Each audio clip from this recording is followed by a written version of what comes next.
Hey, what is up guys, welcome back to the channel. Today we are going to be installing the new to me R.F.Y intake airbox.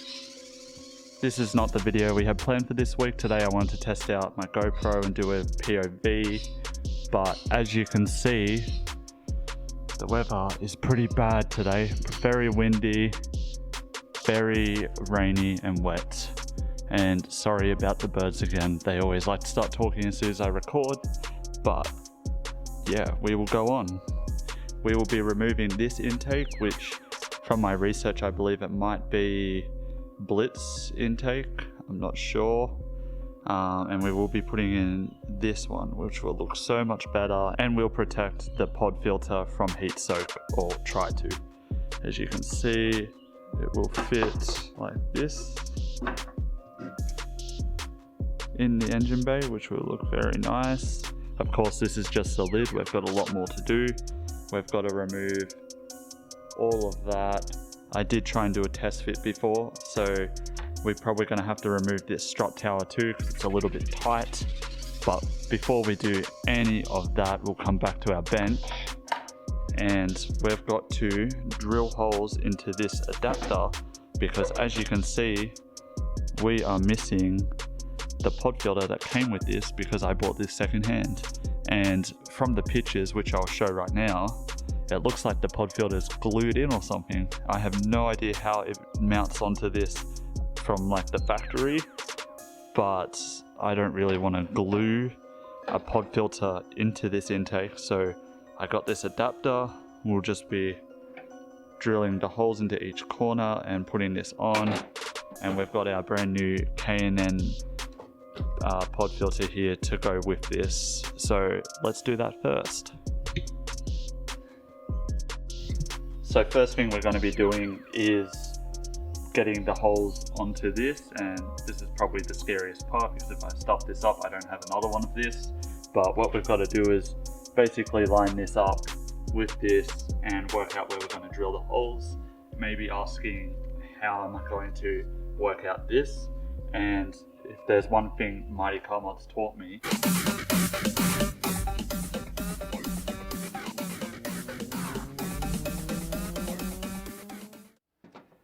is we use toothpaste in Australia to do this. So all you've got to do is basically get a bit of toothpaste, dab it onto each of these screw holes, and then we're going to put this on there like this, and we'll get the markings on this where I need to drill. So let's begin that.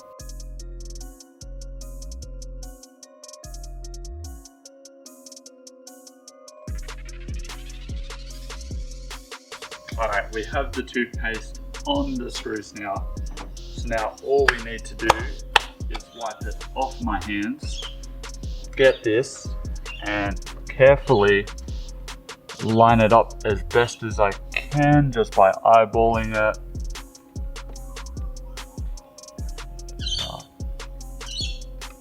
Yeah, looks good. Lift it off.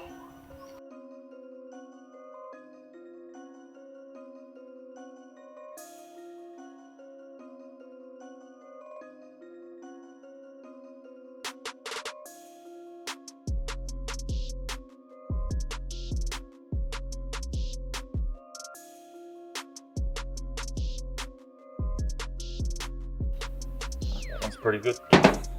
Alright, definitely on our first try, we have a pretty even dots where we're going to be drilling. I am pretty happy with this, so we will start drilling into these spots and see how we go. We're going to be starting off with a smaller drill bit just to make pilot holes, and then we will progress to bigger drill bits, to get to the right size.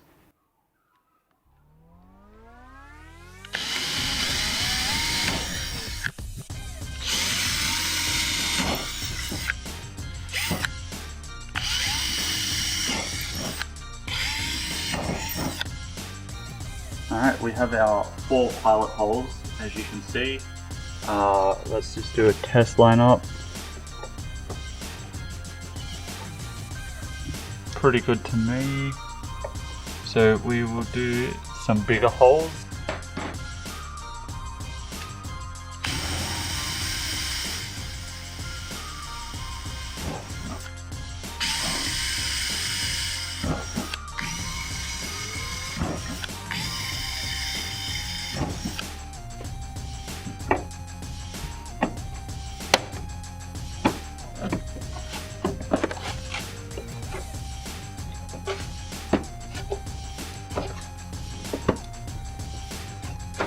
Okay, so we've drilled the holes, they fit.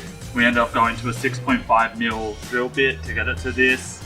We were a little bit off in this corner, but we just drilled it out a bit more just so it would reach. And it's pretty good. So now all we need to do is get this off, get the bolts off, see if it lines up.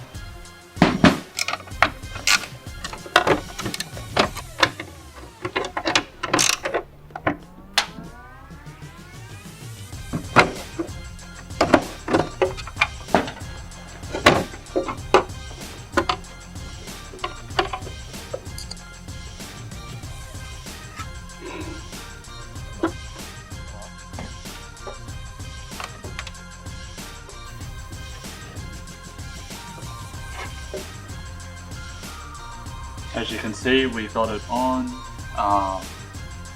Unfortunately, the screws aren't long enough that we bought before to clean up this, because this does not have the original hardware. It was all rusted. We changed it out for brand new hardware.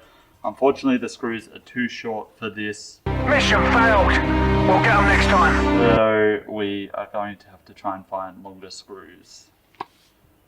The next morning. And we're back. It is the next day.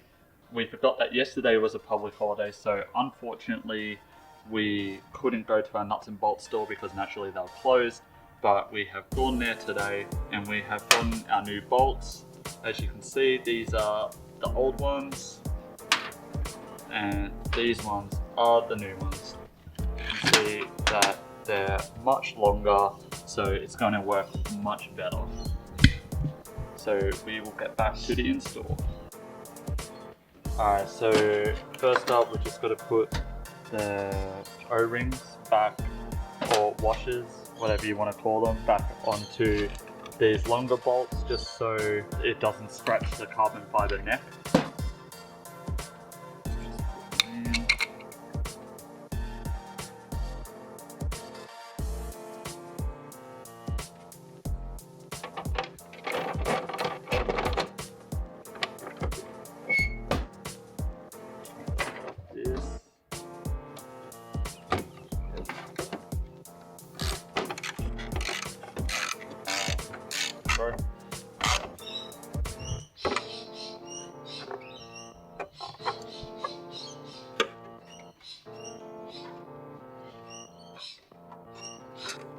So we're done bolting those in, it's nice and tight. Let's just test the pod filter on it, just to make sure it's all good.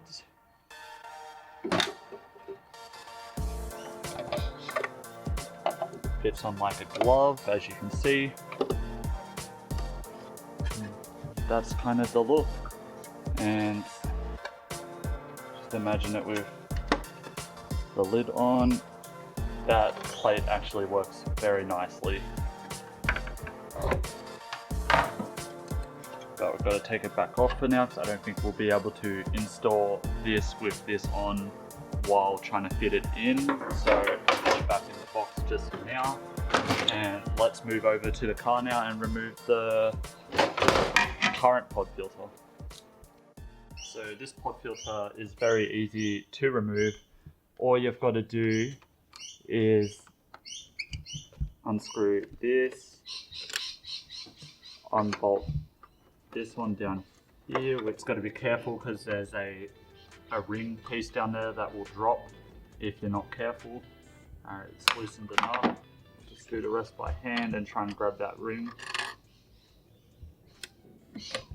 And we got it. So that's the ring piece. I'm not sure if the factory airbox has that or if it's just this blitz filter, but we've got it, and this should just come right off like that. Just for safe measure, we're going to remove the strut tower bar as well because I think it might be in the way. Not sure if you have to remove it, but it will just make it easier. All you need to remove this is a 12mm socket piece, and that's it.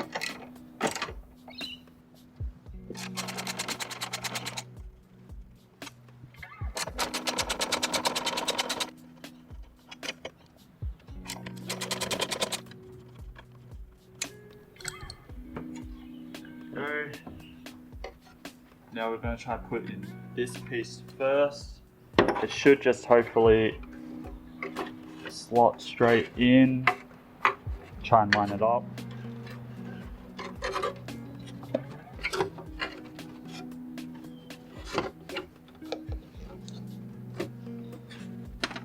A few moments later. Alright, we're back over to the bench now, just because it's kind of impossible to try and get this on with the like neck tube piece. So we're gonna take it off.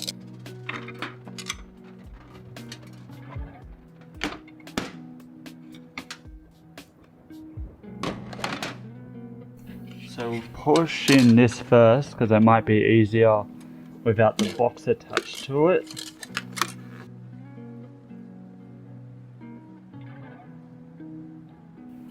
Nice and on there now.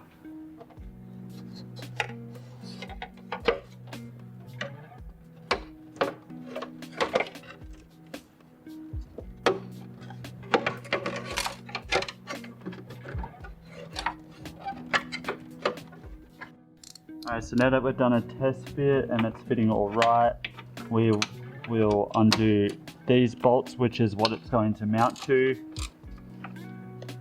These vacuum lines are making it difficult. I'm not sure where they're supposed to be from the factory, if they're supposed to be like that or if they're supposed to be somewhere else.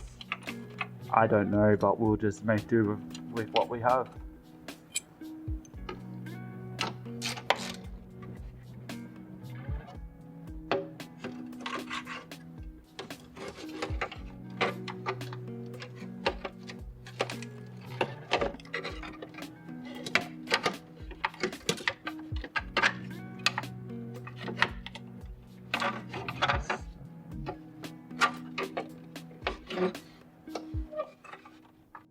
More moments later. Alright, we finally lined it up enough where we think it's going to fit. So I did end up just undoing these vacuum lines just for now, just to try and figure out how this is going to fit in. And we finally got that bracket down the bottom here to line up. It's not very lined up now, but trust me, it is over a hole. And this bracket here is all lined up now. So now all we've got to do is work out where we're going to route these vacuum lines, and then we are good to go and start bolting stuff on.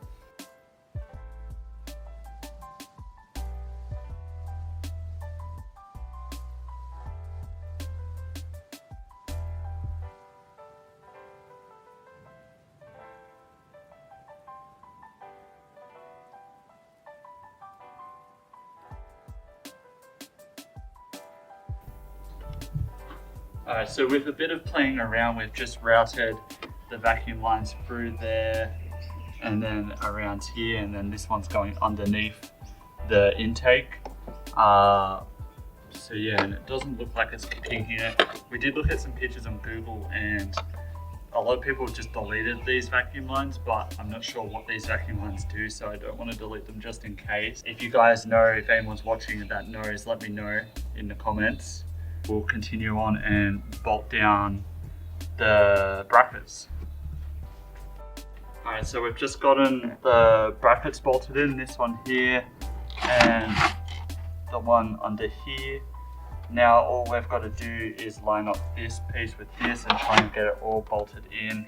I think I'm going to have to try and do it with the pod filter on too, just because I think if I put this plate on first, I don't think the pod filter will fit very easily, but we'll see how we go, and I'll give you an update when we've gotten that done. Alright, as you can see, we've done, this is all fastened, the pod filter is fastened in. It's a very, very tight fit for this, but it just fits in there. All that's left to really do is put this lid back on, and then we'll put the strut tower bar on, and that's it.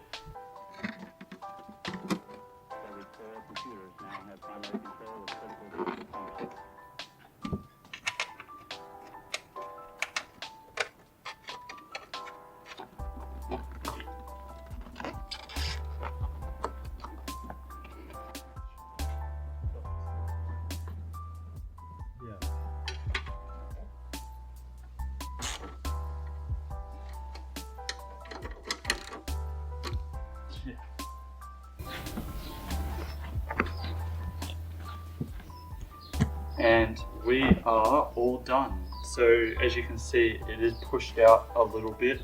It's meant to be more in here and lined up with this plastic, but the pod filter is a little bit big and pushing it back, but there's not much we can do right now. Maybe one day I might buy a smaller pod filter and then it will all fit a little bit nicer, but it's not really a big deal.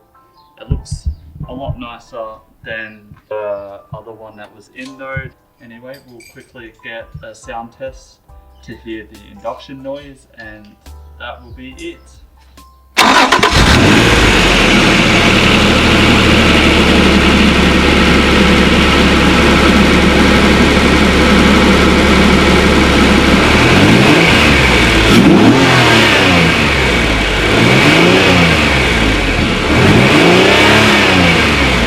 Not really sure if the camera picked up the induction noise. Anyway, this was a massive pain to install. I'm sure if you had the OEM filter that came with this air box to start with, it would have been a lot easier. And those vacuum lines were a massive pain. I've got to research later on and try and figure out what they go to and see if I can just delete them. But anyway, thank you very much for watching, and please subscribe and like the video, and yeah, stay tuned for the next one. Thank you. Peace.